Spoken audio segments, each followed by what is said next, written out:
नमस्कार, विस्तार न्यूज देख रहे हैं आप और आपके साथ मैं हूं प्रतिज्ञा और खबरों पर विस्तार से चर्चा करेंगे। और सबसे पहले बात कर लेते हैं पहली खबर की। लंबे समय तक कभी हां तो कभी ना कहने के बाद आखिरकार रामनिवास रावत माने नहीं और कांग्रेस छोड़कर बीजेपी के हो गए। 6 बार के विधायक रावत अपने समर्थकों के साथ मुख्यमंत्री मोहन यादव के सामने बीजेपी में शामिल हो गए और रावत के पाला बदलते ही मुरैना लोकसभा चुनाव का परिणाम प्रभावित होने को आ गया है। रावत पार्टी में अपनी उपेक्षा और लंबे समय से कोई पद नहीं मिलने से आला कमान से नाराज थे। राहुल गांधी बीजेपी पर निशाना साध रहे हैं। किसानों को, गरीबों को, मजदूरों को, पिछड़ों को, दलितों को, आदिवासियों को, गरीब जनरल कास्ट के लोगों को जो भी कुछ मिला है इस किताब के कारण मिला है। और अब प्रधानमंत्री ने, अमित शाह ने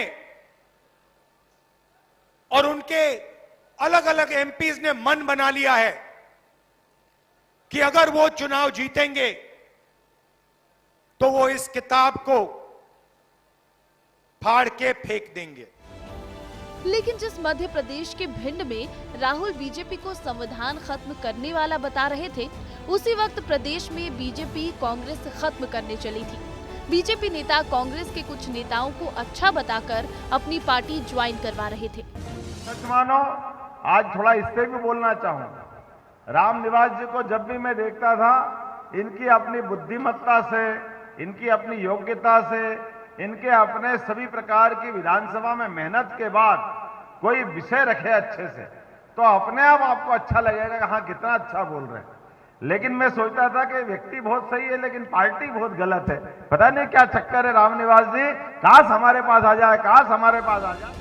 दरअसल जिन रामनिवास रावत की बात मंच से सीएम मोहन यादव कर रहे हैं, वो कांग्रेस के 6 बार के विधायक रह चुके हैं। वो ग्वालियर चंबल अंचल में कांग्रेस के बड़े नेता हैं, जो कि कद्दावर ओबीसी चेहरा के रूप में जाने जाते हैं। मगर चुनाव के पहले एक झटके में उन्होंने कांग्रेस की सियासत का पूरा समीकरण उसी दिन बदल दिया जब राहुल गांधी का भिंड दौरा था। मोहन यादव ने रामनिवास रावत को जनता का नेता बताया। राम जी घर में क्या मुस्कुराए, रामनिवास उनके निवास में आ गए। जोरदार अभिनंदन विजयपुर की धरती। रामनिवास रावत की आरोप है कि कांग्रेस में उनको वो सम्मान नहीं मिला जिसके वो हकदार थे। उन्होंने ये भी कहा कि वो अयोध्या जाना चाहते थे, लेकिन कांग्रेसियों ने उनको जाने नहीं दिया। जनता के कार्यकर्ताओं की कमी से नहीं आ रहा, जनता के आशीर्वाद की कमी से नहीं आ रहा। जनता ने मुझे भरपूर साथ दिया है। हर व्यक्ति मेरे परिवार की तरह मानता है, हर व्यक्ति मेरे परिवार की तरह प्यार करता है, छोटा बड़ा बूढ़ा सब लोग। लेकिन अगर ये दो चुनाव भी हारा तो उसकी वजह से, जब मंदिर बन रहा था भगवान श्री राम का, इन्होंने रेवन्यू में दिया, मंदिर बना, क्या जरूरत थी, विरोध करने की क्या आवश्यकता थी। इस दौरान न्यू ज्वाइनिंग कमेटी के प्रमुख और पूर्व गृह मंत्री नरोत्तम मिश्रा भी मौजूद रहे, जिन्होंने रामनिवास रावत का बीजेपी में आना राहुल गांधी को गिफ्ट देने की बात कही थी। रामनिवास के आरोप और बीजेपी के गिफ्ट वाले बयान के बीच इस ज्वाइनिंग के महत्व को जानिए। दरअसल रामनिवास रावत विजयपुर सीट से 6 बार विधायक रह चुके हैं, जो कांग्रेस के कार्यकारी अध्यक्ष भी रहे। 2019 में मुरैना सीट से चुनाव हारे थे, जिसके बाद उनको इस लोकसभा में टिकट नहीं दिया गया। सोमवार को बीजेपी ने इंदौर में बम फोड़ा तो मंगलवार को ग्वालियर चंबल अंचल में बड़ा धमाका किया। ये बीजेपी है और जो काम पूरी रणनीति से करती है। रामनिवास रावत के बीजेपी में आने की अटकलें लंबे वक्त से थी, लेकिन बीजेपी को सही वक्त का इंतजार था। और राहुल गांधी जब भिंड आए तो बीजेपी ने रामनिवास रावत के तौर पर बड़ा गिफ्ट देकर अपने इरादे बता दिए, क्योंकि मौजूदा सियासी समीकरणों के बीच रामनिवास रावत का बीजेपी में आना कांग्रेस के लिए बड़े झटके से कम नहीं है और इसका असर भी लोकसभा चुनाव में जरूर दिखेगा। ब्यूरो रिपोर्ट, विस्तार न्यूज। तो कांग्रेस विधायक रामनिवास रावत के बीजेपी में शामिल होने पर कांग्रेस प्रदेश अध्यक्ष जीतू पटवारी ने भी तंज कसा है। उन्होंने बधाई देते हुए कहा कि उनकी महत्वाकांक्षा पूरी हो और उन्हें सम्मान मिले। भगवान उनका भला करे, वो अपमानित होंगे तो मुझे दुख होगा। जिनको सत्ता के पास जाके अपना जीवन जीना है, जिसको सत्ता के पास जाके अपने परिवार का पालन पोषण करना, अपनी उन्नति करना है, और भी कोई कारण हो उससे बचना है, तो वो जा सकता है। अगर वो गए, भगवान उनका भला करे, महत्वाकांक्षा उनकी वो पूरी करे, वो सम्मानित हो, अपमानित होगा तो हमें दुख हो। सब चीज़ लिखी जा रही है, सब चीज़ याद रखी जा रही है, समय आएगा जब जवाब दिया जाए। तो बीजेपी ने कांग्रेस को बड़ा झटका दिया है, रामनिवास रावत के रूप में उन्हें शामिल करके बीजेपी में, और इस पर कांग्रेस में कहीं ना कहीं बौखलाहट साफ नजर आती है जीतू पटवारी के बयान से। अब बढ़ेंगे आगे अगली खबर की ओर, और इंदौर में कांग्रेस प्रत्याशी अक्षय कांति बम के बीजेपी में शामिल होने के बाद अब कांग्रेस नोटा के भरोसे है। कांग्रेस के प्रदेश अध्यक्ष जीतू पटवारी ने बीजेपी पर करारा हमला बोला है। उन्होंने कहा कि देश के सबसे स्वच्छ शहर की राजनीति देश में सबसे गंदी है। उन्होंने कहा कि बीजेपी छुटभइये नेताओं की तरह हरकत कर रही है। उन्होंने कहा कि दल बदल को कांग्रेस ने गंभीरता से लिया है और अब ये लड़ाई इंदौर और बीजेपी के अहंकार की है। इंदौर को बीजेपी को सबक सिखाना चाहिए। उन्होंने कहा कि ईवीएम में नोटा का बटन भी है, आप लोग बीजेपी को सबक सिखाने के लिए खुद तय करें। और वहीं उन्होंने साफ ये भी किया कि इंदौर में कांग्रेस किसी निर्दलीयों को समर्थन नहीं देगी। इंदौर शहर तय करे कि बीजेपी को किस तरीके से, हम ये भी नहीं कहेंगे कि बहिष्कार करो चुनाव का, ये हमारी लाइन नहीं हो सकती, हम लोकतांत्रिक लोग हैं। पर ये जरूर है कि नोटा का ऑप्शन है इस शहर में। ये किसी को हराने जिताने की लड़ाई नहीं है। ये इस कृत्य को अगर क्रिटिसिज्म करनी है तो फिर हम सबको देखना पड़ेगा कि इतने निर्दलीय है। तो अक्षय कांति बम के नामांकन वापस लेने के बाद इंदौर में अब कांग्रेस नोटा के भरोसे है। तो वहीं इंदौर से कांग्रेस प्रत्याशी अक्षय कांति बम और विजयपुर से विधायक रामनिवास रावत के बीजेपी में शामिल होने के बाद मंत्री गोविंद सिंह राजपूत ने कांग्रेस पर तंज कसा है। गोविंद सिंह राजपूत ने कहा कि 7 तारीख तक हो सकता है कि जीतू पटवारी भी बीजेपी में शामिल हो जाए। मुझे तो ये लगता है कि पूरे देश में आज लाखों की तादाद में लोग कांग्रेस छोड़कर भाजपा में आ रहे हैं, और ये क्रम इसी तरीके से जारी रहा तो वो दिन दूर नहीं है, 7 तारीख आते आते मध्य प्रदेश कांग्रेस के अध्यक्ष जीतू पटवारी भी भाजपा में ना आ जाए। तो मध्य प्रदेश में जो दल बदल की तस्वीरें सामने आई, उसमें एक ओर कांग्रेस में बौखलाहट तो दूसरी ओर बीजेपी में खुशी का माहौल है, और बीजेपी लगातार बयानबाजी कर रही है और कांग्रेस पर तंज कस रही है। अब बढ़ेंगे आगे और बात रायपुर की। रायपुर में कांग्रेस नेताओं के बीच जमकर विवाद हुआ। राजीव भवन में कांग्रेस संचार विभाग ने राष्ट्रीय प्रवक्ता राधिका खेड़ा के साथ विवाद हुआ, और इसके बाद राधिका खेड़ा ने एक्स पर पोस्ट कर नाराजगी जाहिर की है। राधिका खेड़ा ने लिखा है कि कौशल्या माता के मायके में बेटी सुरक्षित नहीं है। पुरुषवादी मानसिकता से ग्रसित लोग आज भी बेटियों को पैरों तले कुचलना चाह रहे हैं, और बताया जा रहा है कि राधिका खेड़ा ने विवाद के बाद प्रदेश संगठन महामंत्री मलकीत सिंह गैंदू से शिकायत की, लेकिन आश्वासन नहीं मिलने से राधिका खेड़ा नाराज हैं और वो इस विवाद को लेकर आला कमान से शिकायत करेंगी। और इस पूरी खबर पर अधिक जानकारी के साथ अनमोल तिवारी फोन लाइन पर जुड़ गए हैं। अनमोल, क्या कुछ मांग कर रही थी यहाँ पर राधिका खेड़ा और वो नाराज भी हो गई? उनका कहना है कि उनकी बात नहीं सुनी गई।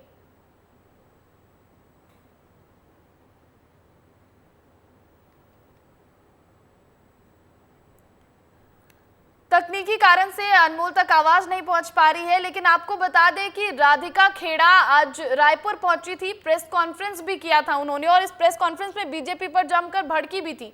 लेकिन अब विवाद की वजह से वो नाराज हैं। कांग्रेस खेमे में जो विवाद हुआ, और कौशल्या माता के मायके में बेटी सुरक्षित नहीं है, ऐसा कह रही है। अनमोल तिवारी हमारे साथ अब जुड़ गए फोन लाइन पर। अनमोल, राधिका खेड़ा ने ट्वीट में सबसे पहले जो लिखा उसी की बात कर लेते हैं। उन्होंने लिखा है कि कौशल्या माता के मायके में बेटी सुरक्षित नहीं है। आखिर ऐसा क्या हो गया कि उन्हें ये लिखना पड़ रहा है? देखिए प्रतिज्ञा, आपको याद होगा आज मल्लिकार्जुन खड़गे जो कांग्रेस के राष्ट्रीय अध्यक्ष है वो जांजगीर में पहुंचे थे, उनकी सभा थी। उसके बाद देर शाम जो है राधिका खेड़ा जो राष्ट्रीय प्रवक्ता है कांग्रेस की, उन्होंने कुछ पत्रकारों को राजीव भवन बुलाई थी बाइट देने के लिए। इसी दौरान ये पूरा घटना हुआ है, और जानकारी जो है उसके मुताबिक जो सुशील आनंद शुक्ला है कांग्रेस संचार प्रमुख और राधिका खेड़ा के बीच में जो है कुछ इसी बात को लेकर विवाद हुआ था, जिसके बाद जो है राधिका खेड़ा नाराज हो गई और उसने बाकायदा ट्वीट कर दिया। और उन्होंने ट्वीट में लिखा भी है कि कौशल्या के मायके में बेटी सुरक्षित नहीं है, पुरुषवाद मानसिकता से ग्रसित लोग आज भी बेटियों को पैरों तले चलना चाह रहे हैं, करूंगी खुलासा। देखिए बहुत बड़ी बात है प्रतिज्ञा, करूंगी खुलासा।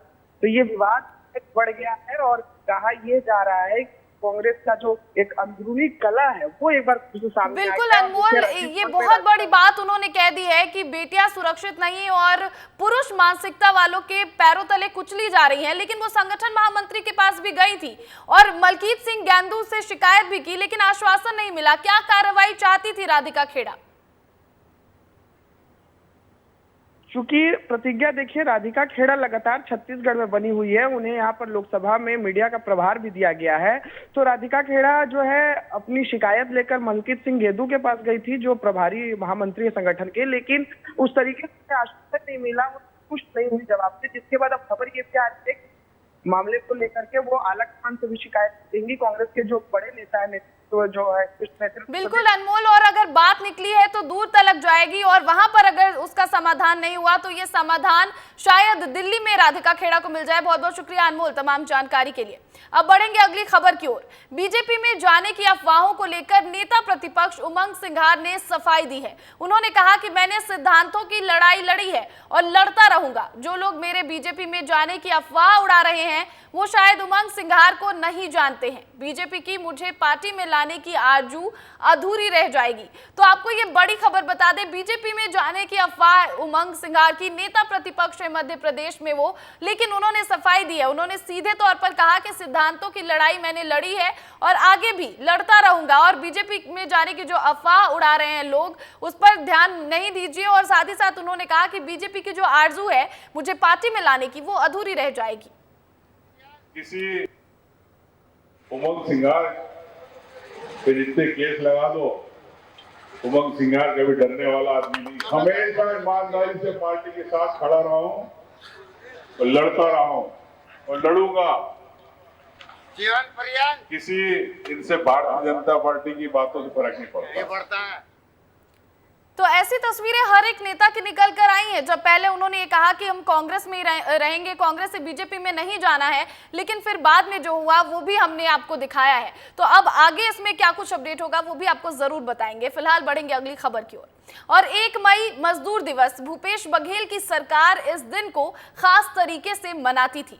राज्य सरकार के तमाम मंत्री और अधिकारी बोरे बासी खाकर उसका फोटो सोशल मीडिया पर पोस्ट करते थे।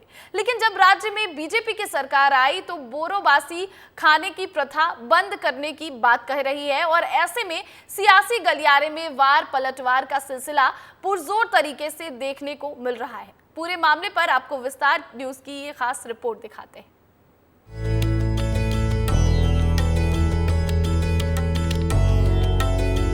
1 मई यानी अंतर्राष्ट्रीय मजदूर दिवस। देश परदेश के संग ही छत्तीसगढ़ में मजदूर दिवस मनाए जाते। बीते 1 मई 2023 के बाद करन था ए दिन ला पूर्ववर्ती कांग्रेस सरकार बोरेबासी दिवस ला तिहार के रूप में मनात रही, जेमा प्रदेश के मुखिया संग सबो विधायक और शासन प्रशासन के बड़का अधिकारी बोरेबासी खा के मजदूर मन के मान के सम्मान करे। उन्हें सोशल मीडिया में वीडियो तस्वीर पोस्ट करके लोगन में साझा घलो करे। यानी बीते सरकार में बोरेबासी तिहार रहे जेकर चर्चा जम्मो जगह में होए। पके चावल में पानी डाल दे जाते जेला बोरे गए थे। उन्हें बोरे कुछ घंटा राखे के बाद बासी बन जाते। मूल रूप में चावल और पानी के मिश्रण ले बोरे बासी बनते। ए बोरे बासी दूसर प्रदेश के लोगन पर अनोखा वो एकदम नवा है। फिर किसान मजदूर के प्रदेश छत्तीसगढ़ में बोरे बासी खाए के परंपरा जुन्ना है, जेला यहाँ के लोगन खास करके गर्मी के मौसम में दही मही के संग बोरे बासी खाते। बोरे बासी के संग लोगन आमा के अचार, बिजौरी, पापड़, गोंदली और स्वाद के अनुसार नमक मिर्चा के चटनी घलो खाते। बोरे बासी खाए के कारण है कि किसान मजदूर कड़ा धूप में मेहनत करते और लोगन ला गर्मी में ज्यादा मात्रा में पानी पीना चाहिए। संग ही बोरेबासी में चावल और पानी दोनों पाए जाते और बोरेबासी के संग प्याज यानी गोंदली के घलो उपयोग करते जौन लूले बचाए में सहायक होते। कुल मिला के छत्तीसगढ़ के लोगन बर बोरेबासी कोनो नवा नहीं है। आने प्रदेश के लोगन बर जरूर नवा रहिस, जेमा पूर्ववर्ती भूपेश सरकार हा 1 मई के अंतर्राष्ट्रीय मजदूर दिवस के दिन बोरेबासी तिहार मना के बासी के मान बढ़ाए रहिन। एकर बर भूपेश बघेल के वाहवाही घलो होवत रहिस और यही कारण है कि सत्ता ले बाहर कांग्रेस हा फिर चिट्ठी लिख के अपन नेता कार्यकर्ता मन ला बोरेबासी खाए के निर्देश दे है, जेमा डिप्टी सीएम अरुण साव हा दीपक बैस के बयान और चिट्ठी में तंज कसे है। को छत्तीसगढ़ और छत्तीसगढ़ियों से कोई लेना देना नहीं है। हम लोग जो मेहनत कश लोग हैं, चाहे किसान हो मजदूर हो, सबके जो भोजन है उसको सम्मान देने के लिए बोरेबासी दिवस मनाने का फैसला किया था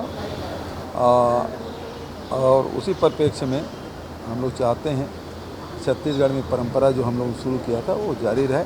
देखिए, हमने देखा है कि कैसे इन्होंने बोरेबासी खाया है, चम्मच में, कांटे के चम्मच में। तो ये छत्तीसगढ़ की संस्कृति और सभ्यता को आगे बढ़ाने का काम भूपेश बघेल ने नहीं किया। ये छत्तीसगढ़ की परंपरा और संस्कृति को दूषित करने का उन्होंने प्रयास किया। वास्तव में छत्तीसगढ़ की जनता को बोरेबासी कैसे खाना ये सिखाने की ज़रूरत नहीं है। हमारे रोज़ की दिनचर्या की ये हमारी परंपरा, संस्कृति और हमारा आचार विचार रहा है। बोरेबासी खाए बर छत्तीसगढ़िया मन बर कोनो विशेष दिन की आवश्यकता नहीं है। रोजे खाते फिर सियासत दान बर दिन विशेष है। रोज कहाँ आते, लिहाजा चुनाव के बेरा है और बयानबाजी ता होबे करही। ब्यूरो रिपोर्ट, विस्तार न्यूज।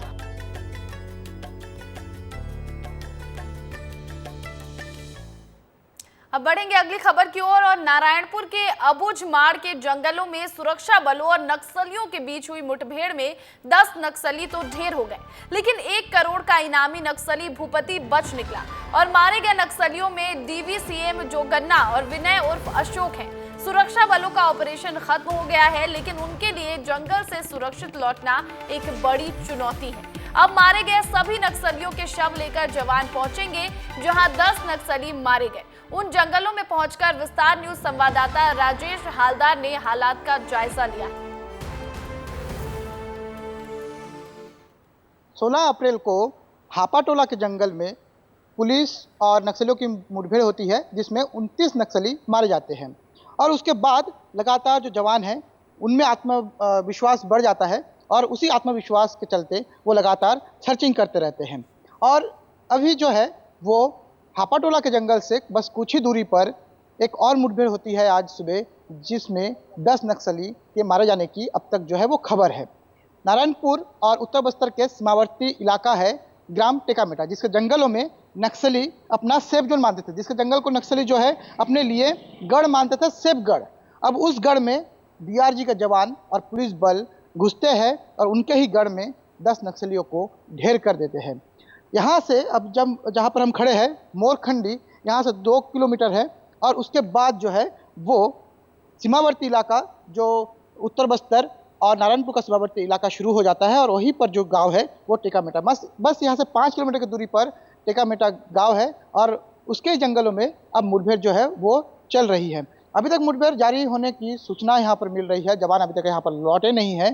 हालांकि कहना है कि जवान शवों को लेकर जल्द से जल्द लौट सकते हैं, नक्सलियों के शवों को लेकर लौट सकते हैं और छोटे बेटिया थाना में उसको रखा जा सकता है, परंतु अभी तक इस बात की पुष्टि नहीं हुई है और यहाँ पर जो है वो अब तक शवों को नहीं लाया गया है। कोटी नदी के उस पार पर जनताना सरकार चलती है। आप इसके पहले भी जब मुठभेड़ हुई थी 16 अप्रैल को, जब वहाँ पर ग्राउंड रिपोर्टिंग हुई थी विस्तार न्यूज़ के द्वारा, तब आपने देखा होगा कि वहाँ पर जो है एक अलग जनताना सरकार का वहाँ पर बड़ा सा गेट भी लगा हुआ था और साथ ही वहाँ पर कई बैनर पोस्टर था जिसमें वहाँ पर जनताना सरकार के चलने की वहाँ पर बात कही जाती थी नक्सलियों द्वारा कि यहाँ पर जो है वो जनताना सरकार चलती है। राजेश हालदार, विस्तार न्यूज़, पखांजू। तो मुठभेड़ तो खत्म हो गई है, लेकिन सच में सुरक्षा बलों के लिए वहां से निकलना मुश्किल है जहां पर नक्सली अपना सेफ गढ़ मानते हैं। अब आपको बताएं कि नारायणपुर में जो नक्सली कैंप की जहां पर मुठभेड़ हुआ, वहां एक कैंप की तस्वीर भी वहां से सामने आई है और ये इलाका नक्सलियों के लिए कितना महफूज था इसका अंदाजा इस बात से लगाया जा सकता है कि जंगल में नक्सली टेंट लगा कर रह रहे थे। मुठभेड़ के बाद जवानों को कैंप से नक्सलियों का कंप्यूटर भी मिला है और इसके अलावा बड़ी मात्रा में दवाइयां और राशन भी बरामद हुए हैं। तो आपको बताएं कि नारायणपुर में जो नक्सली कैंप पुलिस जवानों को मिले है, वहां पर उसकी जो तस्वीर सामने आई वो महफूज इलाका नक्सलियों के लिए, नक्सलियों का गढ़ वो था। और आप इन तस्वीरों में देख सकते हैं कि लैपटॉप और वहां पर दवाइयां और भी कई ऐसे सामान जो है वो वहां पर सुरक्षा बलों को मिले। अपनी बेबाक बयानबाजी और काम करने के अलग अंदाज से वायरल होने वाले विधायक रिकेश सेन ने विस्तार न्यूज से खास बातचीत की है। बातचीत में उन्होंने बताया कि क्यों उन्होंने मंच से गर्दन काटने की बात कही थी और क्यों वो प्रेमी जोड़ों को गार्डन से भगाने के लिए निकल गए थे। छत्तीसगढ़ के एक ऐसे विधायक है जो आए दिनों वायरल होते रहते हैं। कभी वह गार्डन में जाके प्रेमी जोड़ों को भगाते हैं तो कभी भरी मंच से कहते हैं कि गर्दन काट देना। उस विधायक का नाम है रिकेश सेन, जो कि हमारे साथ अभी मौजूद है, वैशाली नगर से विधायक है। इनसे हम बात करते हैं कि विधायक जी, आप इस तरह के बयानबाजी क्यों करते हैं और प्रेमी जोड़ों से आपको क्या तकलीफ है? वहाँ पे अगर वो शांतिपूर्वक बैठे हुए थे तो मुझे कोई आपत्ति भी नहीं थी। वहाँ पे लगातार अश्लीलता होते जा रही थी। वहाँ पे जब मैं मौके पे पहुँचा तो उनका जवाब सुन के मैं खुद हैरान और वो था कि भाई उन्होंने कहा कि हम यहाँ पे क्यों आते अगर आप ओयो खुलवा देते।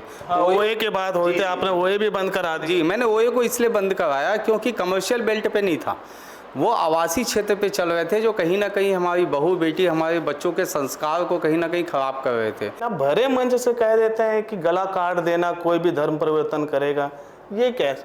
तो क्या धर्म परिवर्तन हो जाना चाहिए? और कोई अगर आपके यहाँ अगर धर्म परिवर्तन कराने आता है तो क्या उसकी आरती उतारनी चाहिए?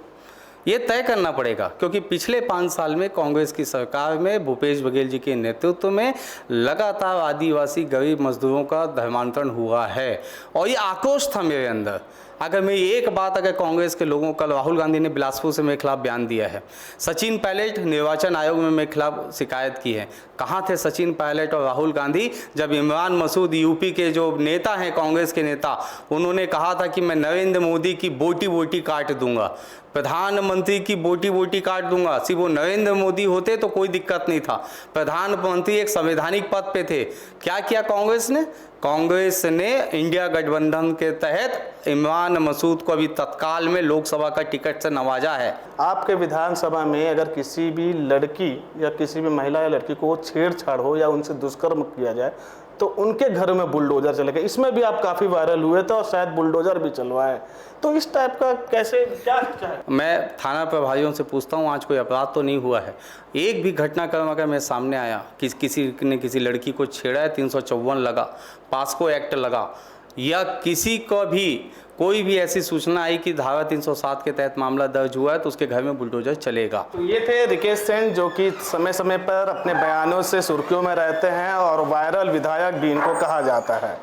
वीडियो जर्नलिस्ट सूरज सिंह के साथ दिलीप शर्मा, विस्तार न्यूज।